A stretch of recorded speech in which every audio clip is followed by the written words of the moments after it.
welcome back to the Don and Gino Real Estate and Finance Show right here in your hometown station, AM 1220 KHTS. And remember, our goal is always to guide you to personal and financial wellness.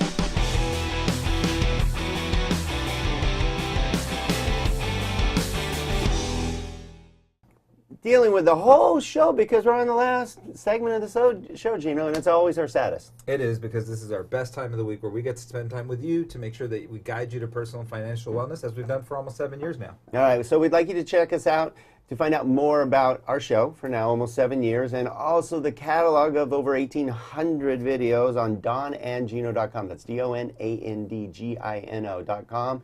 And we're going to jump right into our segments today with Sean Veritch with HomeSmart, because Sean D has got great information. We went through it on the break and we don't have enough time, so we're going to dive right into a couple of the great topics, and I'll let you start, buddy.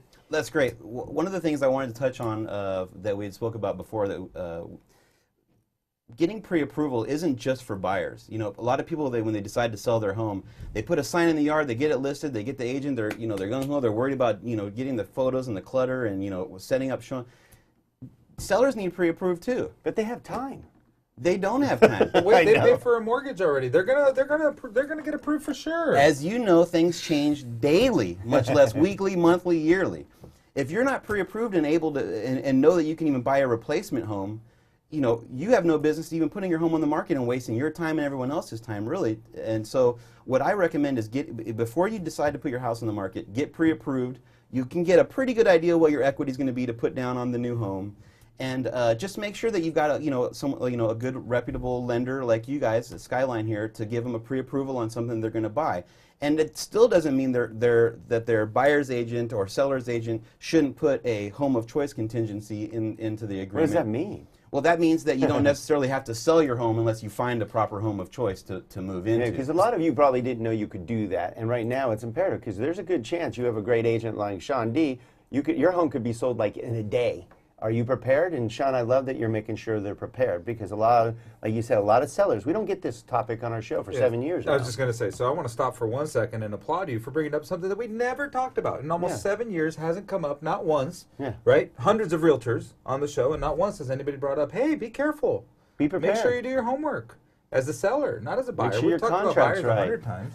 Well, because it's a big deal. You could potentially, if your listing agent doesn't do a great job, you could get yourself under contract and be forced to sell your home. Yeah. Even if you can't buy another one. Yeah, you can be sued to perform, and it would not be fun, and especially if you don't have a home of choice contingency even at that to get out of. Right. Because the seller doesn't have a financing contingency. Right. The buyer does, right? So anyways, to move on, because I know we don't have a lot of time, and I want to get as much information into their ear as possible. Getting pre-approval also, it's a good idea to figure out what your real cost is going to be to buy the home too. Even if you don't have a home to sell, if you're, let's just say, a first-time buyer, or you're renting for a long time and you're finally now going to rebuy again, or whatever the case may be, you need to know that it's not just 20% down or whatever. Like, you'll have closing costs. There's different types of loan structures. Sometimes you got ones where you can get a seller to give you a credit towards some of your closing costs. But it's best to figure out what the lender will actually allow you to do, the percentage of your income that you can actually spend on a home. Before you start looking at $800,000, $900,000 houses. You may be stuck at a $550,000 house. Not saying that that's bad, but you need to know that before you waste your time going around and Well, doesn't that help you as a buyer's agent? Because you're a buyer's agent, which I think everybody should be working with a buyer's agent. Don't do it all on your own. It's a waste of time. You can look around for areas, but it's good to have a buyer's agent. But I had a topic and I just forgot. After that little sidetrack. Ginkgo biloba. This This is a perfect spot for a Ginkgo biloba ad. If you're listening and need to sell ginkgo, we're here. Yeah, that's right. Well, we're basically just talking about you just know your costs. The lender is really where people should start, whether you're buying or selling. Quite frankly, I bet I know what you were going to talk about. If you're going to put less than 20% down, mortgage insurance is not the devil. Right. Okay. Mortgage insurance is a great tool. In fact, we just talked to a client this morning about it. She's like, "Oh my God, I don't want to use all my capital." As you shouldn't. It's only an extra $75 a month in her case. And let's not forget that a 30-year loan doesn't necessarily mean you have to keep that loan for 30 years. That's right. I know plenty of people who refi when the market gets better and they're at an 80-20 level now, and they can get rid of PMI. Oh, I know what I was thinking, is basically by you having that, the information, exactly what they qualify, what their range is, they know what their payments are, you can do a better job of not wasting their time. You'll find the right home in the right price range. Because a lot of agents just show you homes, that doesn't do you any good. And a lot of buyers also are looking at the price on the internet sites, which are just showing a principal interest payment on the house, with nothing else on it.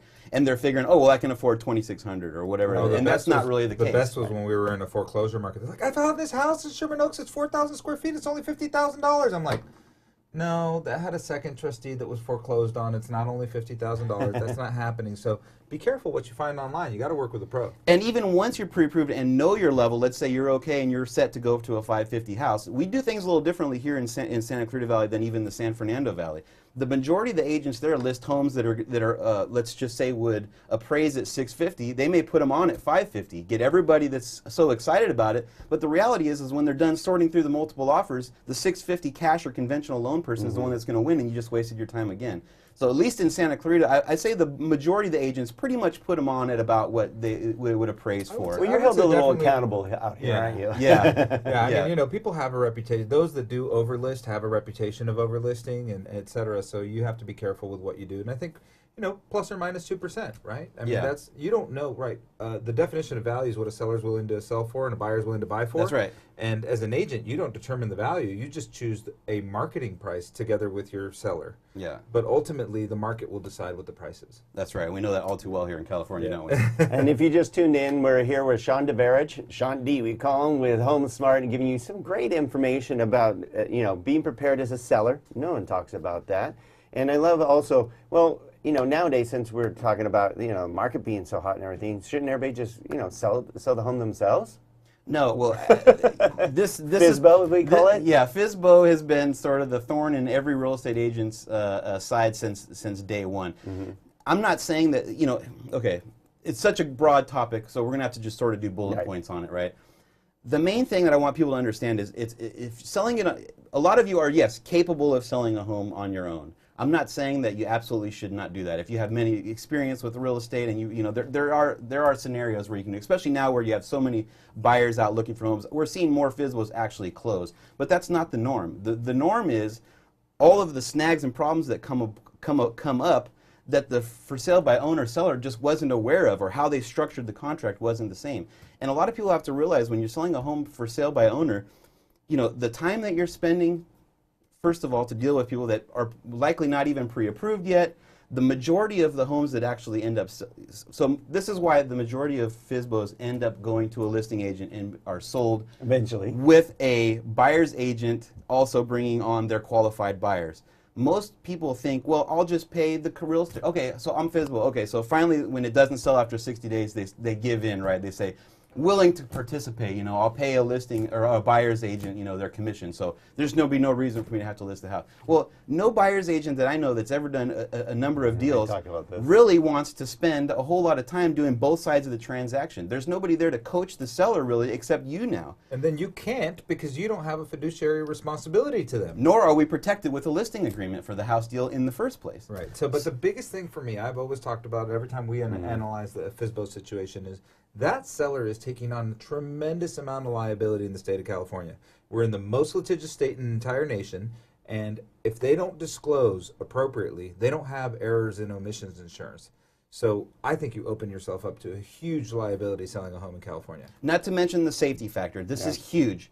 When somebody calls you on your internet listing and shows up to your house, you have no idea who they are. And this happens. Even our local law enforcement here in Santa Clarita is making a point to people. Listen, even if your home is listed with a realtor and you're doing open houses, when you're done with the open house, check all your windows, check all your doors. Bad people will unlock them to plan to return back later. And also telling somebody on the phone when you can't show them the house can be as dangerous as when you can.